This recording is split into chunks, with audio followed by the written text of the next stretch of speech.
บ่อุ่นมื้อนี้ฮะนี่มีแต่ซีนหมดตอนมีไข่มื้อนี้พัวเราเฮ็ดให้มื้อนี้พูดแซ่บ FC เอ้ยมาเด้อมากินน้ำกันพูดน่ากินจังเลยค่อยๆเพิ่นว่าเพิ่นบ่ให้เตอะปากแห้งเพิ่นว่าบ่ให้กินเสียงแจ็บๆเด้อน้องชอนเด้ออันนี้ได้อันนี้ป้าลุงเพิ่นคอมเมนต์มาบอกได้น้องชอนเลยเนาะกินข้าวคือกันไปกินบ่ให้มันมีเสียงเลยเอาลองมึงอยู่อ่ะโอ้มือกับบ่ละเนาะเนี่ยเนาะเมื่อวานก่อนป้าลุงว่าเอาโอ้ยคือบ่พากันชนแก้วได้เพิ่นว่าเนาะโอ้ยหน่อยลืมบ่เพิ่นคิดบ่ทันขอโทษผ่านทางช่องอ้ายไปหาน้องจันเลยก็ได้เนาะโดยขอโทษหลายๆเด้อน้องจันที่ว่าคำเสื้อใส่เจ้าบ่น่ะคำบ่สุภาพโดยคำบ่สุภาพกับเจ้ามื้อนั้นขอโทษหลายๆเดี๋ยวเนาะตัดภาพตัดช่องมาบัดนี้อยู่บ้านช่องของน้องสอนโอ้ยเนาะโซ่กล้ามเป็นมัดๆเลยมื้อนี้นักดนตรีอยู่บ่พอดีมื้อนี้พี่น้องเนาะทางมาเบิ่งได้ชื่อผ้าแยงเอามาให้น้องชายเฮ็ดอ้อมหัวเนาะคือว่าเห็นว่าไปปลูกได้แล้วแหละพี่น้อยเนาะนี่แหละ1โล100 บาทเพิ่นว่า10กว่าเม็ดจักสิพอหรือบ่น้องสอนจักสิพอหรือบ่10 12เม็ดเพิ่นว่าเนาะโลนึงจักสิพออยู่ติถ้าว่าฮอด11 12เม็ดอันนี้ฮะเนาะเพิ่นได้ปลูกแล้วเนาะก่อนอื่นเด้อพี่น้องเด้อเนาะ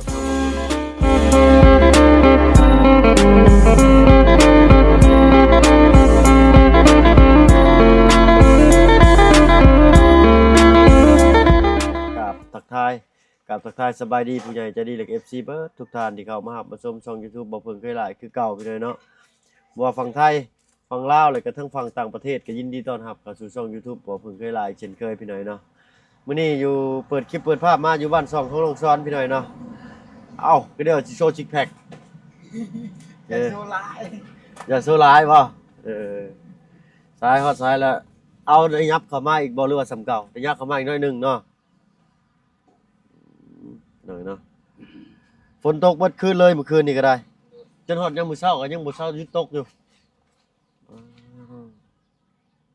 ไปลุยบาดนี่โดยเอาติดเอาตึมก่อนที่ซื้อพายแยงให้โดยบ่เป็นหยังน้องซอยได้ซอยกันไปโดย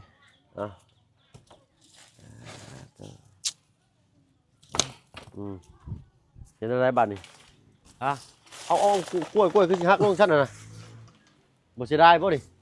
บ่ใหม่แล้ว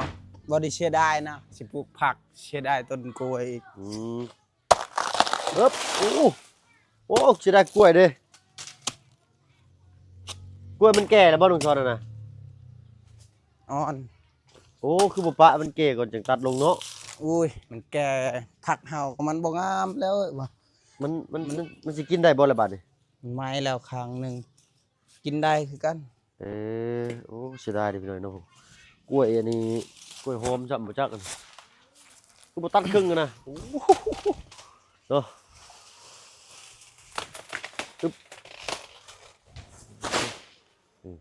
ค่อยย่อนี่ก็ตาดูหนูแล้วนี่โคตรอลีนี่มันจะงามเด้จังน้อยมันก็โอ้เราเฮ็ดคักอลีนี่บ่เป็นชวนกล้วยอีกแล้วมันบ่เป็นชวนปักแล้วมันสิลืบเด้แปลว่ามันสิลืบมันสิลืบปับโอ้1,000 บาทเดียวเลยเนาะก็เสียดายกล้วยเด้อข่อยเนาะข่อยก็บ่ค่อยกินกล้วยบ่ได้พี่น้อยเนาะแต่ว่าหักเสียดายนักได้1ช้อนคือบ่ตัดครึ่งมันบ่คักกับเราอีกได้นี่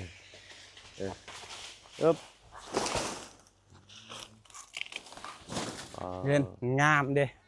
มันก็โล่งขึ้นอีกปานนี้เนาะดู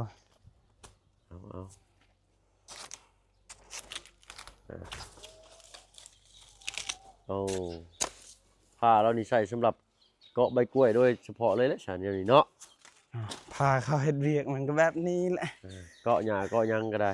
เอาอันนั้นบ่ได้ออกบ่สนุกสอนก็ได้ตัดตัวที่ไฟลวกมันออกเนาะโดยเอาตัวนี้มีอันอีกมันบ่ติด แต่ว่ามันสิแทงหนอออกมาอีกอยู่พี่หน่อยเนาะใช่ กลางได้เลยบ่ นะมาสิกลางซอยมา โดย พ่ออยู่บ่ได้นี่เนาะมาตัวบ่จักก็10 เมตรนี่ ยันบ่ฮอดนะ10 เมตร เราต้องดึงไปพุ่นฮุบไปเบิดโลดนะตัวข่อยแล้วสักพี่หน่อยเนาะโอ้โหบ่เล้วช้ำพ่อบ่เคย10 เมตรนี่ดึงไปน้องจอนได้บ่ 5 เมตรนี่ว่ะ บ่เลยได้5 เมตรดึงไปยิกดึงอีกได้บ่ ไปข้างนั้นเลยชำนาญซื่อๆก่อน โอเค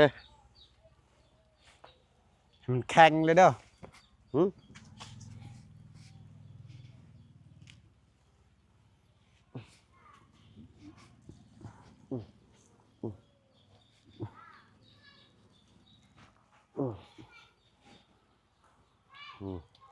ได้หนึ่งช้อน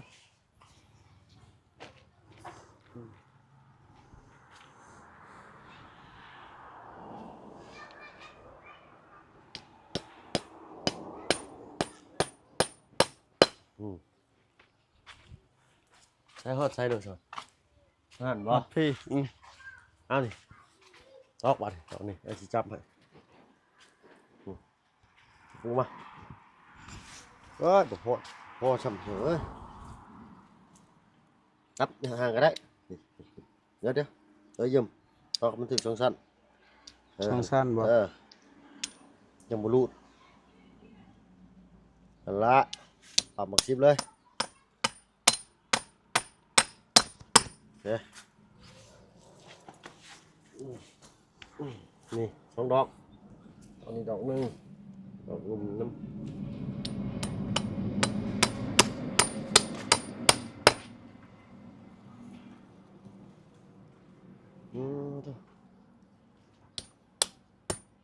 คักอยู่ได้เหนื่อยผ่าแย่งทีแน่นหน้าดีก็แย่งเคี้ยวบ้านเฮาอยู่ โดย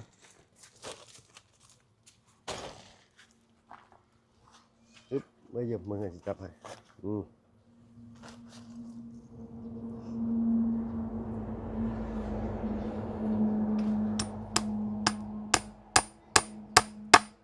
เด็ด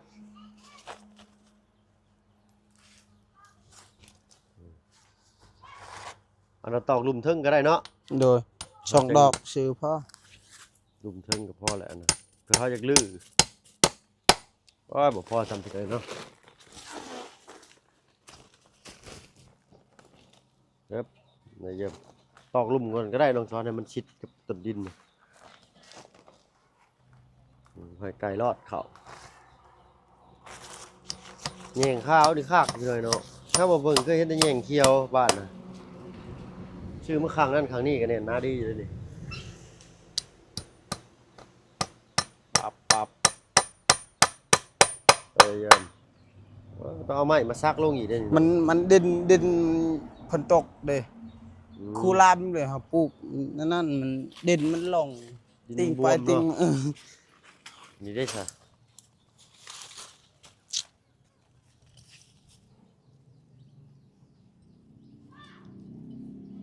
กินข้าวแล้วบ่มื้อนี้น้องจอน กินแล้ว ได้ยังกินข้าวมื้อนี้จะเอาลวดมัดเอาบ่นี่ โดย เรายันต้นม่วงเราตายมั้งเยี่ยมเอา เสียดายต้นมะม่วง ต้นม่วงมีจักต้นเลยนี่3 2เนาะ โดย 2 ต้นคือว่าตัดออกต้น1บ่เนาะว่าคั่นเนาะ โดยตัดออกเฮ็ดเฮือนนี่เด้ กินถึงมันได้ยังกินข้าวน้องจอนมื้อนี้ กินข้าวไข่อายกับซีนที่เอื้อยคอยซื้อเอาให้ เอ้ยจะซื้อฝากบ่ซื้อมาให้บ่ โดยเอื้อยคอยผู้ที่คอยว่าเฮ็ดคอยละโคนั่นเด้ เอ๊ะ เฮ็ดมันเฮ็ดเวียกกับมันเด้มันหายไปสั่งนะแบบเอื้อยน้องกันเมื่อแต่เวียดมันมาขายของ โอ้ คักอยู่ได้เหนื่อยเนาะดึงตังดึงดังเลย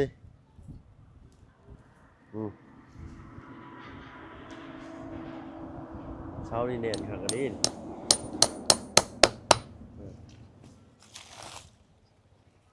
ปลูกผักสมัยนี้บ่ต้องไปหาไม้ยากพี่เลยเนาะ คือแต่เก่าดูโอ้ยหาไม้แน่นอนน้องสอน ดูนี่ก็อายซื้อให้คันอายบ่ได้ซื้อให้เฮาก็หาไม้คือเก่า หาไม้ยังใส่เนาะ โดย เหลืออีกครึ่งหนึ่งบาทนี่ว้ายแล้วกันไปเลยเนาะ5 เมตร 6 เมตรแล้วว่า10 เมตรแล้วว่า10 เมตรเป็นคมเล่าอยู่พี่เนยเนาะเสานั่นก็1 2 เมตรเลยฮะ3 เมตร 4 เมตรมานี่ก็5 เมตรนี่6 เมตร 7 เมตรหนึ่งโอ้แล้วตัวเขาก็10 ปลายเมตรแล้วอ่ะยังไงอันนี้โล2 ขีด โล2 ขีด แม่น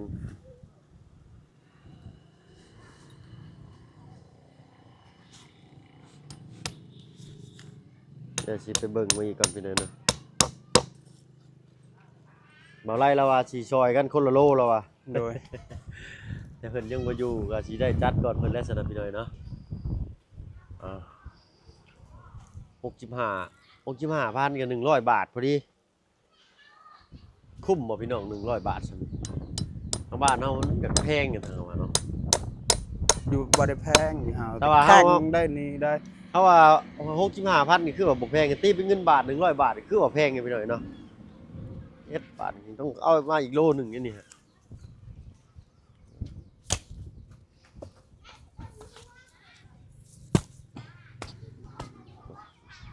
หลายบาทนี่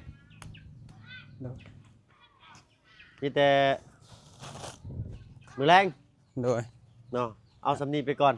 โดย โอ้ยคอยถือแก้วตัวอะไรพี่หน่อยเนาะ เอ้ยแก้วนี่ก็ได้เพิ่นว่าเนี่ยน้องซอยเพิ่นจังให้ปลูกกันดีว่า เพิ่นอีกฉีกให้ ฮะ เพิ่นเห็นเฮาเครียดตลอด เขาเครียดตลอดเขาฉีกให้อีก เออ คอยพูดคอยเข้ามาในอีกมื้อเช้าพี่ เจะขุดหลุมคุ้มใหม่เป็นบ่ ดูนี่คุมนี่คอยหมดเลยขุดนี่ วันนี้เราก็เลยบอกว่าปลูกโลดบ่ เราปลูกเองอีกเราอีกฉักให้ ฮะ เราปลูกเองอีก เรามาขุดให้บ่นี่ เราอีกขุดให้หยับออก ไผเพื่อนเราอยู่ไสแม่น้องรัดนี่ ดู เอาเนาะป่ะนุ่มบุแล้วอยู่พี่หน่อยเนาะดูแหละหากินกระเพาะกาแฟก่อนตอนนี้คิดยังบอกอยู่ ดู ถึงเตะผ้าได้ว่าปิ้งกินได้บ่นอนนี่เนาะ บุ้ยไผสิกินได้ ฮะ นั่นได้อันนั้นเป็นอันนั้น เป็นยัง เมา เมา วินหัวแล้วก็อ้วก กล้วยนี่ อือก ล้วยน้ำนี่บ่เป็นหยัง ผมกล้วยแบบนี้บ่เป็นหยัง ยันแม่นอยู่พี่หน่อยบ่เพิ่งเดี๋ยวบ่เคย ก กิน ล้วย ปิ้ง นี่ กล้วยอีกเทื่อ ต่างกันได้ เอาไว้ดีๆเด้ออย่าถึงน้ำเด้อตะปูน่ะ โดย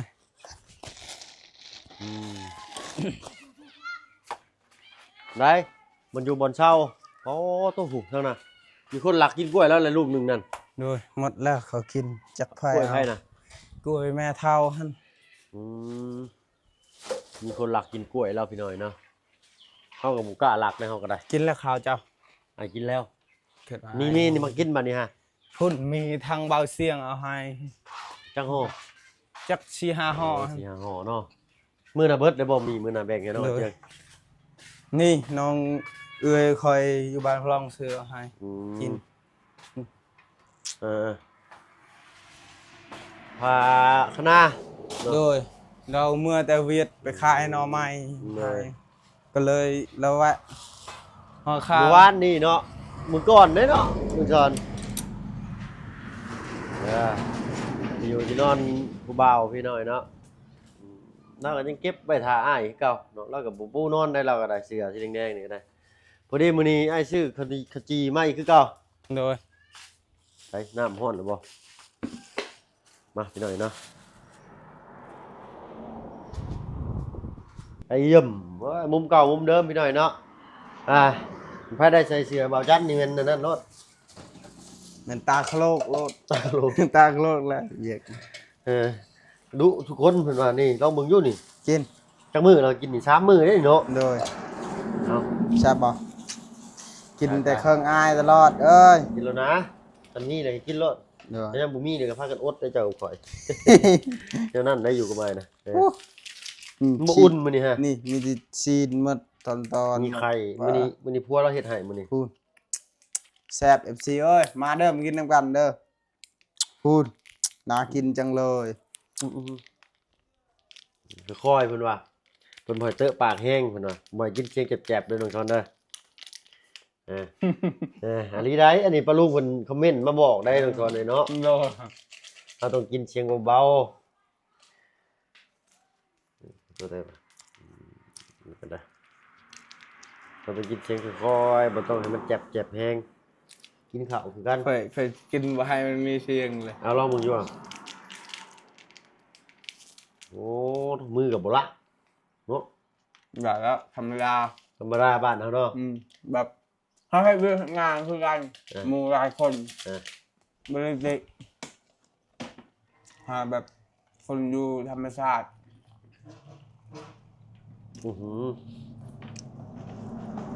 มันก็บ่ได้อยากนอนดอกพี่น้องเนาะเขามันกินมันก็อยากติดนะเอาบ่จะเอาบ่เอาบ่ เอาจะเอาวันเลยยังไงก็เอาเบิ่งแบบมันยังแล้วก็ กินกินข้าวบ่ได้จ้ะแซ่บบ่ ครับ แอมเนาะ แอม แอมลึก แบบหลาย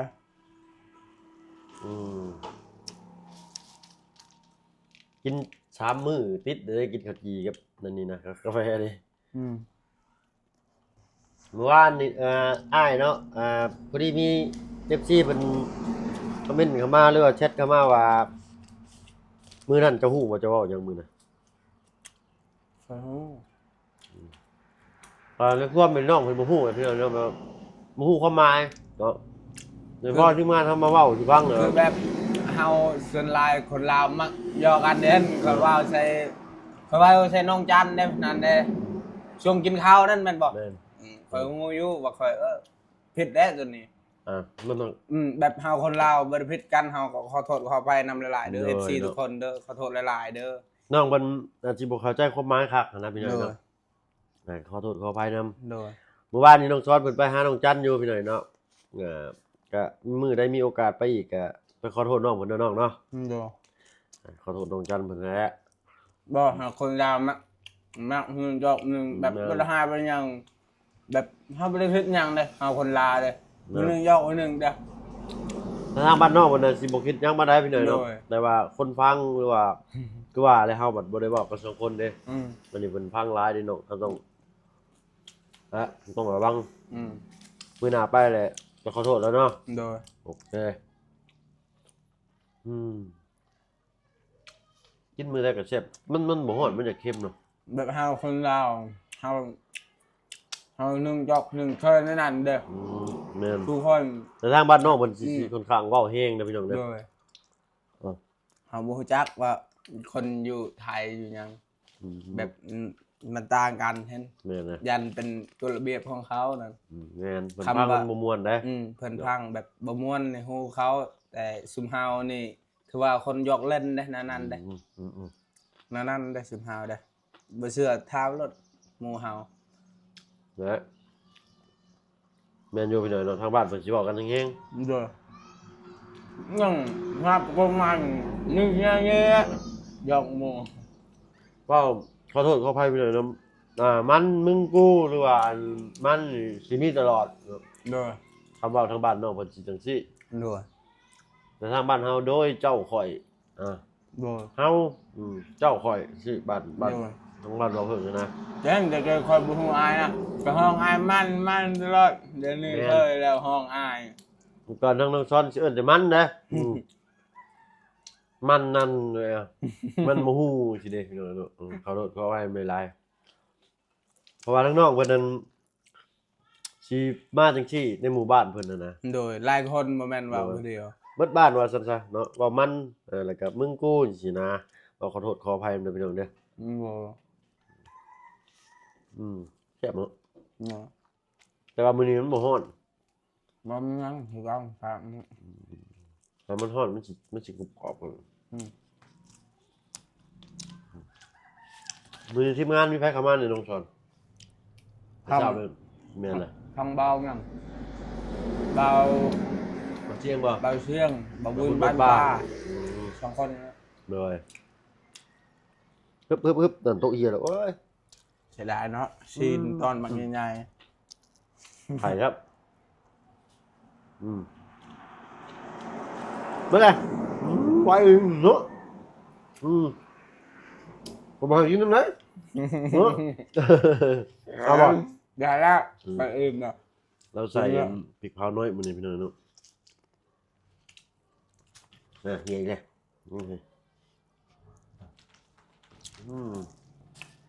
มากินข้าว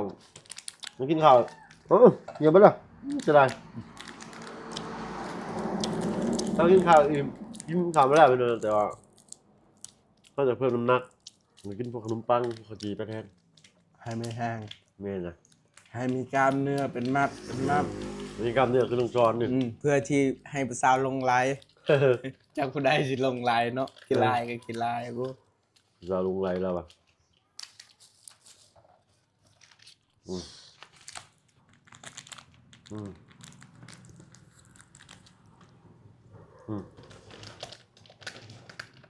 ดาวสาวตัวใดสิมากเนาะกีฬา มีแล้ว มีบ่ นี่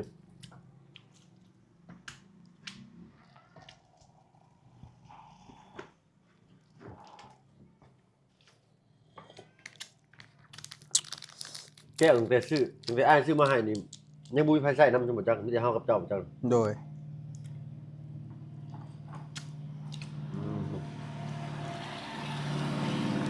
ชิมายชื่อก็ชิมายใช้เองแหละ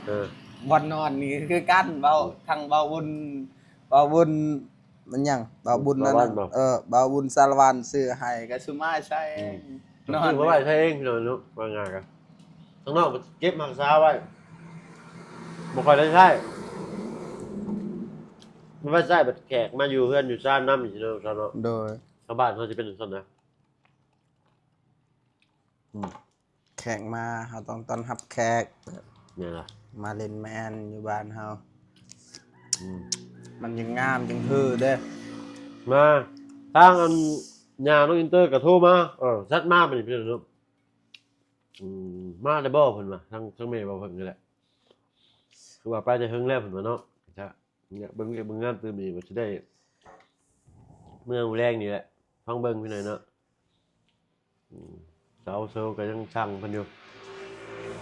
เบรกรถข้างหน้าก็ใช้บ่ได้ครับเอ้ยเด็ดคอยไต่ไปพี่หน่อยเนาะอันตรายบ่มีเบรกหน้าได้มื้อแรงบ่เพิ่งสิไปช็อปนี่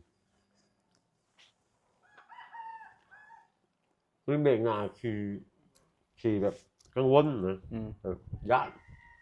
ยานแล้วเบรกหนังเบรกลา มันก็มีเป็น2เบรก ขนาดรถใหญ่ยังมีเบรกมือมีเบรกมือมันก็ไล่แหละ ไม่แน่นอน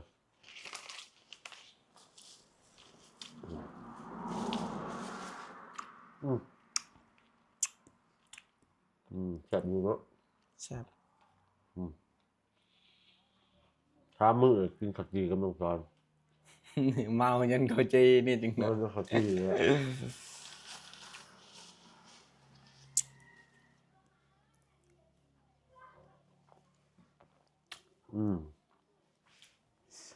ว่าแย่งพ่อครับ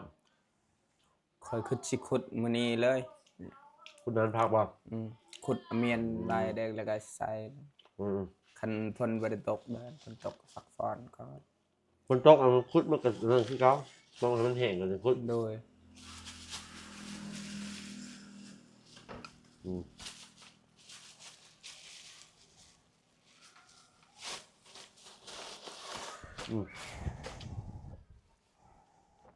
ไปบัดนี้เรากินกาแฟอยู่นอกแล้วบัด โดย เปลี่ยนบรรยากาศเนี่ยป้าลุงเพิ่นว่าโอ้ยเนาะคือบ่สนแก้วเพิ่นว่า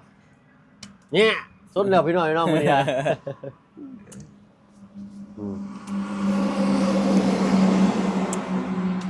ถ้ามีโต๊ะนี่ก็สิคักเนาะ โดย โต๊ะดินจังอันหนึงบ่โต๊ะดินก็เป็นโต๊ะไม้เนาะ โดย ยาวสิได้พี่น้องแล้วก็มีโต๊ะม้าสองข้างนั่งหันหน้าเอาทางหันหลังเอาทาง ครับเนาะ คักเลยโอ้ถ้าว่ามีซ่านเงือบออกไปอีกแบบว่าบ่รถจอดนะมุ่งไปพ้นถึงในไล่ลงพุ่นเลยนี่คักอ่ะ ครับ ขายมันได้เลยเห็นเด้อ อืม เนาะสุมายก็ซอยน้องได้ซำนี้แหละเนาะปลาลุงก็ได้ โดยซอยสำเนียงก็ นี่ ดี คือ ใจ การ แล้ว 1เสาหัน2เสานี้นี่ โดย 2เสา3เสาซะต่อออกจากขอบเพื่อนเลยพี่น้องเนาะเบิบออกไปประมาณดึงออกไปจาก3เมตรอยู่นะกำลังซนกับมันเสาไฟฟ้าเลยนะชิดกับเสาไฟฟ้าเลยแฮงสิโอเคเลยเนาะแฮงสิพักเลยนะแล้วก็มีเงินมีคำดอกน้องเอ้ยเนาะสำนี้ก็ถือว่าโอเคเลยนี่รู้ลามาเฮาเติมเลยนี่ก็ได้ โดย เอาเราไล่ยายห่างสนแกเนี่ยเนาะเมื่อวานก่อนปลาลูกว่าเอาโอ้ยคือบ่ฟังกันสนแก้วได้เพิ่นว่าเนาะโอ้ยหน่อยลืมบ่เพิ่งคิดบ่ทัน เอาสำหรับคลิปนี้ถ้าบ่เบิ่งก็น้องซ้อนก็คือสิขอตัวลำลาก่อนเนาะแล้วก็ทั้งเรื่องของน้องจันกับน้องซ้อนก็ขอโทษขออภัยนำหลายๆเนาะอันย้อนน้องเพิ่นฮู้เท่าบ่ถึงการเนาะขอโทษขออภัยนำหลายๆ โดย เรามีโอกาสไปมื้อหน้ามื้อในหรือว่ามื้อใดก็ โดย สิให้ทั้งน้องผมไปขอโทษน้องมันอยู่ เอาแบบ เว้าบ่ คน สุภาพ มักหยอกกันเด้ โดย แบบหมู่คู่กันเนาะ เนาะเอาไว้โอกาสหน้าเด้อสิพาไป โดย ขอโทษน้องพุ่นเด้อ โดยค่อยก็เราก็โทรมาหาเล่นเมื่อคืนนี่ อ่า ค่อยก็ขอโทษแล้ว เอาจะขอโทษแล้วเนาะ แล้วว่า เออ เอ้าคนกันเองเว้าหยอกซื้อมวนกันแล้วว่า แล้วว่าถึงชัดเนาะ ค่อยก็คือกันค่อยว่า โอเค ค่อยบ่ได้เครียดหยังเราหยอกค่อย โอเคเนาะอ้าวก็ฝากขอโทษผ่านทางช่องอ้ายไปหาน้องจันเลยก็ได้เนาะ โดยขอโทษหลายๆเด้อน้องจันที่ เออ ที่เว้าว่าคำ คำบ่ เสือก สุภาพ ใส่เจ้าบ่น่ะ คำบ่สุภาพ โดย เนาะ คำบ่สุภาพกับเจ้า โดย มื้อนั้นขอโทษหลายๆเด้อ โดย ก็ขอโทษ FC ทุกคนแล้วก็ป้าลุงทุกคนขอโทษ โดย หลายๆเด้อที่เว้าคำว่าเสือกแบบนั้นขอโทษหลายๆเด้อสาธุ เดี๋ยวเนาะอ้าวสำหรับคลิปนี้ถ้าว่าเพิ่นน้องซ้อนขอตัวลำลาแล้วเนาะพี่น้อง โด เนาะ